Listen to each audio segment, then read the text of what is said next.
I'm Dr. Kimberly Lentz, and I'm really excited that you're here today to go over some of the results that you've had on your recent screening. I'd like to talk about your other core screening tests. I'm gonna lump these into categories because a lot of them go together. And the first three I'm gonna put together are your BUN, your creatinine, and your estimated glomerular filtration rate, or EGFR. These are kidney functions. So this is looking at the health of your kidneys. BUN is the amount of nitrogen that's in your blood. Your kidneys filter that out, and your BUN levels should be normal if your kidneys are filtering that properly. It can go up if you're dehydrated. So if it is a time when maybe yesterday you exercised a lot and you didn't drink as much fluid at the day of your screening, it's possible that your BUN could be elevated and you not really have an issue, but it could be from dehydration.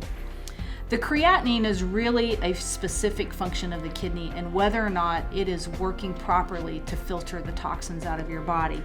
And as you can see, it's a very tight range of what is normal. And really, you should never be outside of the range of normal. And if it is something you would definitely want to take to your primary care doctor so that they can discuss those with you and whether or not any other testing would need to be done. The estimated glomerular filtration rate tells us how well overall your kidneys are filtering. It's an estimation because the laboratory takes the BUN and the creatinine and they calculate this. Healthy people should be over 60, and as long as you're in this range, then you're good. If your numbers are below 60, then again, your doctor would want to look at that in comparison to your creatinine and decide whether or not you really had any issues with your kidney. The next portion I'd like to cover, there are 4 tests that go together, and those are your total protein, your albumin, your globulin, and then your albumin globulin ratio. These are all proteins that are in your blood. The total protein is a measurement of just the amount of protein in your blood. If somebody's not eating much protein, they could have a low protein level.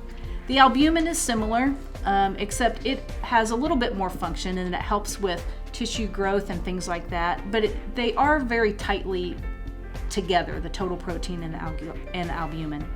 The globulin has a variety of functions. Immunoglobulins are the most common in that those are the cells in your body that fight off infection. So they are a protein, but that's their primary role, is to fight off infection. You can see these be abnormal with infections, but they can also be abnormal if you have kidney issues. We tend to look at these together because they interplay with one another a lot and they can reflect other issues that may be going on. If yours are out of the range of normal, you should take these to your doctor and he or she can decide whether or not any further testing needs to be done in regard to these tests. The last section of your core screening that you had done revolve around the liver and the gallbladder. So I'm going to do those all together. You have your total bilirubin, alkaline phosphatase, GGT, the AST, and the ALT. The total bilirubin is a product of your gallbladder. If your gallbladder is working right, then your bilirubin should be normal. If it's obstructed in any way, the bilirubin could be elevated.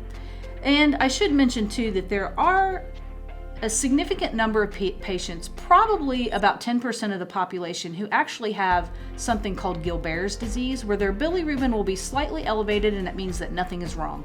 It doesn't cause them any problems, but it's just slightly elevated.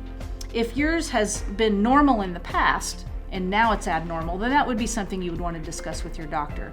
If you've chronically had an elevated bilirubin, it's probably from this genetic thing and there's really nothing that you need to do or to worry about. The alkaline phosphatase primarily comes from the liver and the bones. We see this elevated in young people. For example, a child may have an alkaline phosphatase of 350. That's outside of the range of normal, but that would be normal for a growing child because their bone is turning over, so they have elevated phosphate levels. In an adult, normally we would just see normal levels. So if you were abnormal, it could indicate that there was something going on with your bones or with your liver. And so if it was high, then you would want to consult with your doctor about that.